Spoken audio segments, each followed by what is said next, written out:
Yuk, mulai. Ya. Bismillahirrahmanirrahim. Assalamualaikum warahmatullahi wabarakatuh. Waalaikumsalam warahmatullahi wabarakatuh. Kami dari kelompok 6 akan mempresentasikan tentang hasil kerja kelompok kami. Sebelumnya kami akan memperkenalkan diri terlebih dahulu. Silakan yang pertama. Ya, saya Syarif Abid dari kelompok 6. Dan saya Aditya Irawan dari kelompok 6. Kami di sini akan menjelaskan materi korelasi, salah satu mata kuliah dari statistik deskriptif. Yang pertama materinya akan dijelaskan oleh Mas Adit. Silakan Mas. Oke, yang pertama pengertian korelasi. Korelasi adalah salah satu bentuk dan ukuran dengan memiliki beberapa variabel dalam hubungan yang memiliki kata dari tingkat pada suatu benda. Korelasi ini dapat menggunakan tingkat dan peroleh nilai yang cenderung semakin rendah dengan variabel pada perubahan yang semakin singkat. Dengan demikian, perbandingan dari kedua variabel dengan hubungan independen yang sesuai dengan perubahan variabel itu sehingga dapat akan berhubungan dengan tingkatan independen. Next. Lanjut. Bentuk hubungan korelasi. Yang pertama ada korelasi linear positif, yang kedua ada korelasi linear negatif, yang ketiga ada tidak berkorelasi. Kita bahas yang pertama dulu, korelasi linear positif, yaitu yang pertama ada perubahan nilai yang diikuti pada nilai variabel secara teratur pada arah yang sama sehingga mengalami kenaikan. Yang kedua, perubahan nilai koefisien pada pasangan data dan dari variabel sehingga mempunyai bentuk linear yang positif. Yang berikutnya ada korelasi linear negatif. Yang pertama ada perubahan nilai dengan diakui pada nilai variabel secara teratur tetapi memiliki arah yang berlawanan dengan menaikkan variabel yang tidak teratur. Itu ada nilai koefisien dapat menunjukkan beberapa pasangan data yang mempunyai nilai yang positif pada tekanan yang kuat. Yang berikutnya ada yaitu tidak berkorelasi. Itu yang pertama, kenaikan nilai yang terkadang diikuti pada penurunan dengan diikuti pada kenaikan variabel yang berlawanan. Yang kedua, nilai koefisien memiliki pasangan data dan korelasi yang lemah. Next, bisa dilanjut. Itu manfaat analisis korelasi. Analisis korelasi terkadang dapat digunakan dalam menyatakan tentang derajat antara kekuatan dengan hubungan variabel sehingga dapat mengetahui hubungan variabel dengan mendeskripsikan tentang gambaran yang akan bermanfaat. Contohnya di sini salah satu seorang pemimpin dapat berusaha dengan menggunakan beberapa korelasi sehingga dapat mengetahui antar hubungan yang kuat. Dengan demikian bagi pegawai tentang pendapatan perusahaan tersebut. Next. Nah, di sini akan dijelaskan oleh teman saya yaitu Mas Abid. Boleh dijelaskan, Mas? Dipersilahkan. Ya, oke. Masuk materi selanjutnya yaitu kegunaan korelasi. Dari beberapa ulasan di atas, maka terdapat juga kegunaan korelasi untuk mengukur terhadap kekuatan dengan arah hubungan antar dua variabel. Di antaranya adalah sebagai berikut. Contohnya, dapat mengukur beberapa hubungan variabel. Kemudian dapat memotivasi kerja terhadap produktivitas variabel. Yang ketiga, dapat menemukan kualitas dengan layanan. Kemudian terakhir dapat melakukan tingkatan inflasi pada variabel yang tertentu. Ya, kemudian selanjutnya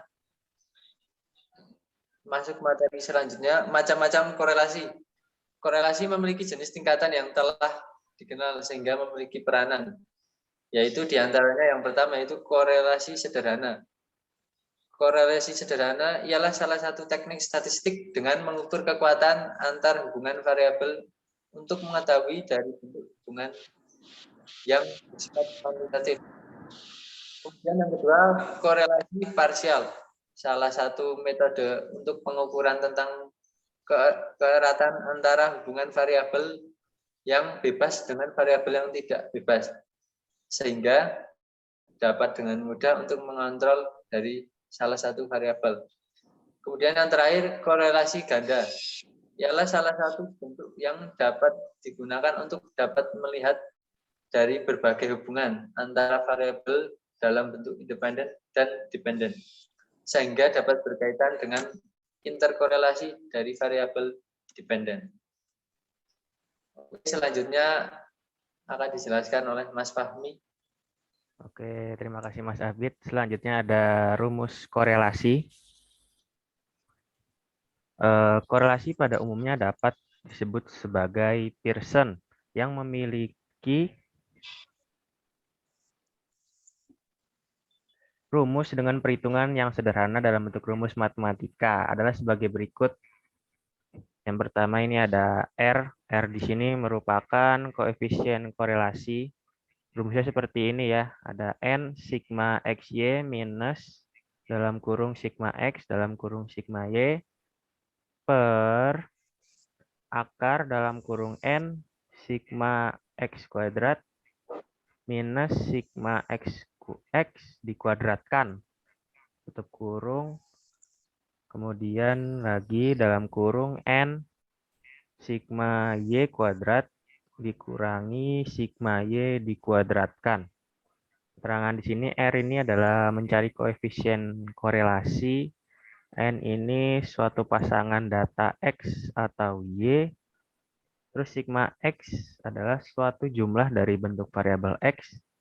Sigma Y jumlah dengan variabel Y. Sigma X kuadrat merupakan sebuah kuadrat dengan jumlah variabel X.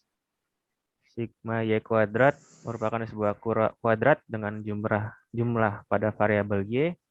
Dan ada sigma XY merupakan suatu hasil dari perkayaan dan jumlah bentuk variabel X atau variabel Y.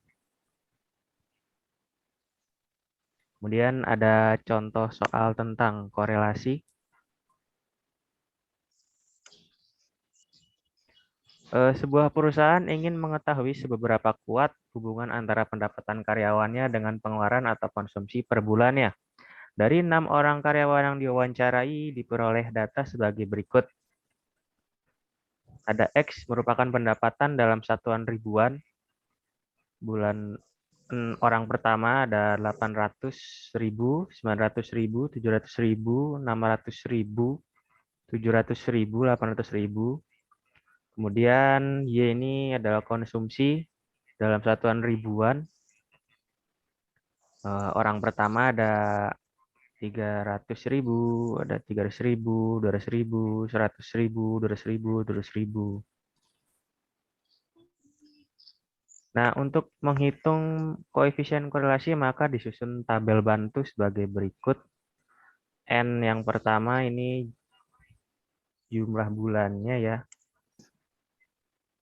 Maksud saya orang pertama, N ini orang pertama ya. X ini tadi pendapatan orang pertama dan seterusnya sampai orang ke-6. Kemudian Y ini konsumsi orang pertama sampai seterusnya sampai ke-6. Nah, X kuadrat ini merupakan data variabel X yang dikuadratkan. Jadi 800 dikuadratkan jadi 640.000 dan seterusnya sampai orang ke-6. Dan Y kuadrat juga sama, merupakan kuadrat dari variabel Y tadi. Orang pertama 300.000 dikuadratkan jadi 90.000 dan seterusnya sampai orang ke-6. Kemudian XY ini merupakan perkalian antara variabel X dan variabel Y. Orang pertama 800 dikali 300. Jadi XY ini 240.000 dan seterusnya sampai orang ke-6. Kemudian pada sigma ini merupakan total jumlah data ya. Dari total jumlah data X ada 4.500, total jumlah data Y ada 1.300, total jumlah data X kuadrat ada 3.430.000, total jumlah data Y kuadrat ada 310.000, dan terakhir ada total jumlah data variabel XY ada 1.010.000. Nah, berdasarkan tabel di atas didapatkan nilai-nilai sebagai berikut. Di sigma X bernilai 4.500, sigma Y 1.300, sigma X kuadrat 3.430.000, sigma Y kuadrat 310.000, sigma XY 1.010.000, dan N-nya ini 6. Nah, untuk menghitung koefisien korelasi, maka nilai-nilai di atas dimasukkan ke dalam rumus koefisien korelasi sebagai berikut. Nah, kita masukkan rumus terlebih dahulu ya. Rumusnya seperti ini, bisa dilihat. Kemudian kita masukkan N sini 6, masukkan di sini. Sigma XY 1.010.000, masukkan ke sini, dikurangi sigma X dikali sigma Y. Sigma X tadi 4.500 dan sigma Y ini 1.300. Terus dibagi akar N-nya 6 dimasukkan dikali 3.430.000 dikurangi sigma X dikuadratkan. Sigma X tadi 4.500 dikuadratkan. Terus kemudian dikali N 6. Kemudian sigma Y kuadrat tadi datanya 310.000. Kemudian dikurang sigma Y dikuadratkan. 1.300 dikuadratkan. Dan kita selesaikan di sini menjadi dikali menjadi 6.060.000 dikurangi 5.850.000 per akar. Ini hasilnya 20.580.000 dikurangi 20.250.000 dikali hasil dari ini. Hasilnya 1.860 dikurangi hasil dari 1.300 kuadrat yaitu 1.690.000. Kemudian diselesaikan 6.060.000 dikurangi 5.850.000 hasilnya adalah 210.000. Kemudian ini 20.580.000 dikurangi 20.250.000 hasilnya 330.000 dikali 1.860.000 dikurangi 1.690.000 hasilnya 170.000. Kemudian diselesaikan.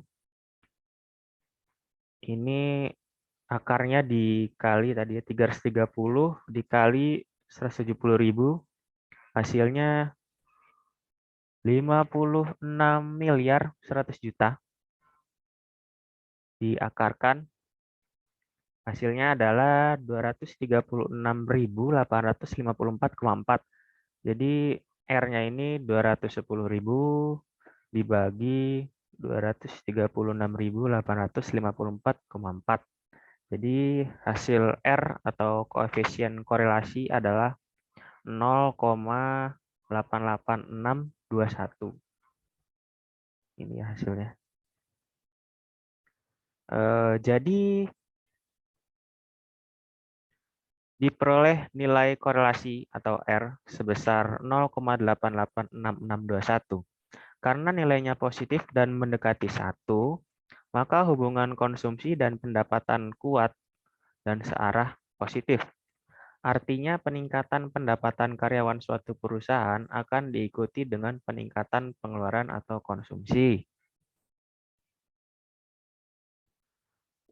Oke, terima kasih atas perhatiannya. Cukup sekian dari presentasi dari kami.